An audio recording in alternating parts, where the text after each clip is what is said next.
Hello my YouTube family, તમને બધાની મારા તરફથી ગણેશ ચતુર્થીની ખૂબ સારી શુભકામના। ગણપતિ બાપાને ભોગ લગાવવા માટે ખૂબ જ હેલ્ધી મખાના કોકોનટ મોદક બનાવીએ। તેના માટે સૌપ્રથમ 1 ચમચી ઘીમાં મખાનાને રોસ્ટ કરી પાવડર બનાવી લઈએ।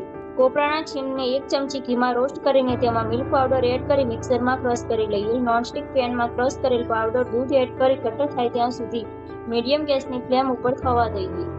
પછી ખાંડ, ઇલાયચીનો પાવડર, કાજુનો પાવડર એડ કરી સારી રીતે મિક્સ કરી લઈએ।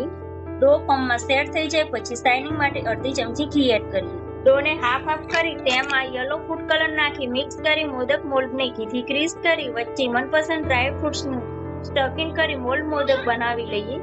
તો ગણેશ ચતુર્થી સ્પેશિયલ ગણપતિ બાપાને મખાના કોકોનટ મોદક ભોગ લગાવીએ। આજની રેસીપી પસંદ આવી હોય તો ચેનલને લાઈક, શેર અને સબસ્ક્રાઇબ કરજો।